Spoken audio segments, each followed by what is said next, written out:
तो भाई आज से हम न्यू पार्ट स्टार्ट कर रहे हैं मैनवा स्टोरी का। और स्टोरी बहुत ही मज़ेदार होने वाली है। तो स्टोरी पूरी देखिएगा और सब्सक्राइब भी कर लो यार।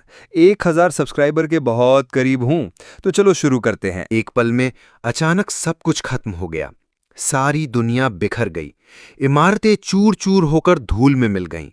लोग एक के बाद एक मरने लगे। एक महामारी ने पूरी धरती को अपनी चपेट में ले लिया।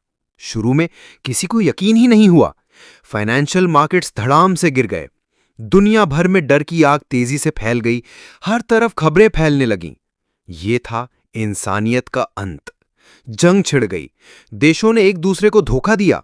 इकॉनमी पूरी तरह बर्बाद हो गई। भुखमरी ने जनता को तबाह कर दिया।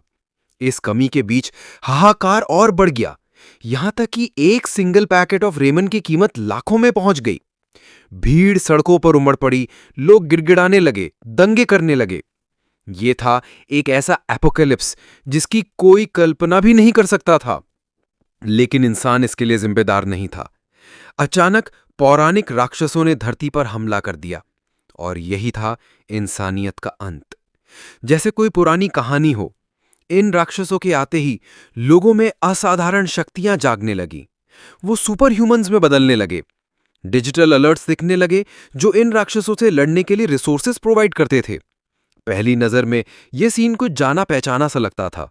लेकिन यहीं पर ट्विस्ट आया। इन नई शक्तियों के बावजूद ये राक्षस प्योर नाइटमेयर फ्यूल थे। सुपर ह्यूमन एबिलिटीज जो नाम से इतनी ग्रेट लगती थीं, वो लगभग बेकार थीं। ये राक्षस इंसानों को ऐसे खत्म कर रहे थे जैसे वो कोई मायने ही ना रखते हों। 72 घंटों से भी कम समय में धरती लगभग तबाह हो चुकी थी। 3 दिन बाद जब एपोकैलिप्स शुरू हुआ, सीन शिफ्ट होता है एक इमारत की ओर जो तबाही के बीच खड़ी है। चारों तरफ मलबा, लेकिन ये इमारत अकेली, बिना किसी नुकसान के खड़ी है। ये इमारत इस बर्बादी के बीच उस हाहाकार की गवाह है जो चारों तरफ फैला हुआ है। इस इमारत के अंदर एक आदमी है, हमारा प्रोटैगोनिस्ट। वो कुछ स्नैक्स खा रहा है। खाते खाते वो सोचता है कि दुनिया पूरी तरह खत्म नहीं हुई है और यही वजह है कि वो अभी भी नॉर्मली जी रहा है। स्नैक्स का स्वाद उसे थोड़ा सुकून देता है, जैसे इस उल्टी पुल्टी दुनिया में कुछ पुराना, कुछ नॉर्मल बचा हो। लेकिन वो ये भी सोचता है कि जिंदा होने के बावजूद वो अपने अपार्टमेंट में अकेला है, बिना किसी और सर्वाइवर की कंपनी के। 100 वर्ग मीटर के इस अपार्टमेंट में सन्नाटा इतना भारी है कि उसे हर पल अपनी तन्हाई का एहसास कराता है। उसकी माँ, पिताजी, दादाजी और दादी सब कहीं बाहर हैं, इस बर्बाद दुनिया के विशाल विस्तार में। वो ये भी सोचता है कि ये इमारत जिसमें वो है कितनी महंगी पड़ी थी। इसकी कीमत थी 200 मिलियन वन, जो बैंक अकाउंट और फैमिली की दूसरी प्रॉपर्टीज से इकट्ठा की गई थी।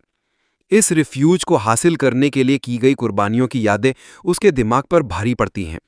वो इस अपार्टमेंट में इसलिए है क्योंकि इसे खरीदने के बाद टैक्स बेनिफिट्स के लिए इसमें 2 साल तक रहना जरूरी था। ये छोटी सी ब्यूरोक्रेटिक शर्त अब उसे एक क्रूर मजाक लगती है। यही वजह है कि वो यहाँ है और एपोकैलिप्स की वजह से अचानक यहाँ लॉक हो गया। रोते रोते उसे और दुख होता है जब उसे एहसास होता है कि उसका इंटरनेट कनेक्शन बहुत वीक है। ये वीक कनेक्शन एक फ्रस्ट्रेटिंग बैरियर है जो उसे बाहरी दुनिया से थोड़ी सी भी कनेक्टिविटी से काट देता है। वो गहरी सांस लेता है, रिलैक्स करने की कोशिश करता है, तभी एक अजीब सी आवाज उसका ध्यान खींचती है। ये अचानक आई आवाज उसे झकझोर देती है, उसे उसकी सोच से खींचकर उस कठोर रियलिटी में वापस लाती है। जब वो देखता है तो एक राक्षस इमारत की ओर उड़ता हुआ आ रहा है, शोर मचाते हुए। उस राक्षस को देखकर उसके मन में डर और जिज्ञासा का मिक्सचर उमड़ आता है। जैसे ही राक्षस उसके अपार्टमेंट के करीब पहुंचता है, वो खिड़की से इतनी जोर से टकराता है कि प्रोटैगनिस्ट बिना छुए ही गिर पड़ता है। इस टक्कर से पूरी इमारत हिल जाती है और उसे फ्लोर के जरिए वाइब्रेशंस महसूस होते हैं। राक्षस जल्दी ही एक और हमला करता है और प्रोटैगनिस्ट खुद को बचाने की कोशिश करता है। वो इम्पैक्ट के लिए तैयार है, उसका दिल जोर जोर से धड़क रहा है। जब वो राक्षस के हमले से खुद को बचाने की कोशिश कर ही रहा होता है, तभी सिस्टम उसे इन्फॉर्म करता है कि उसने उस राक्षस को डिमार्केटेड एरिया में घुसने से रोक दिया है। सिस्टम की ठंडी मैकेनिकल आवाज बाहर के हाहाकार के बिल्कुल उल्टी है। इस तरह ultimate shut in system introduce होता है जो डिक्लेयर करता है कि बिना ओनर की परमिशन के कोई भी इस हाउस में नहीं घुस सकता और ये पेरीमीटर रूल्स का पार्ट है। प्रोटैगनिस्ट अब रिलीव्ड याद करता है कि ये कंडीशन उसके लिए नई नहीं है। उठते हुए उसे याद आता है कि यही वजह है कि वो जिंदा और सेफ है। ये एबिलिटी उसे किसी भी राक्षस के हमले से बचाती है। लेकिन ये सिक्योरिटी का एहसास ज्यादा देर नहीं टिकता। डोर अनलॉक करने की कोशिश करते हुए उसे याद आता है कि ना सिर्फ एंट्री ब्लॉक है बल्कि अपार्टमेंट के पेरीमीटर के अंदर मौजूद किसी भी शख्स का बाहर निकलना भी ब्लॉक है। यह एहसास उसे ईंटों के ढेर की तरह चोट करता है। गुस्से में वो डोर को ताकत से खोलने की कोशिश करता है। दरवाजे पर लात मारता है। हर लात खाली अपार्टमेंट में गूंजती है, जैसे आज़ादी पाने की एक बेकार कोशिश।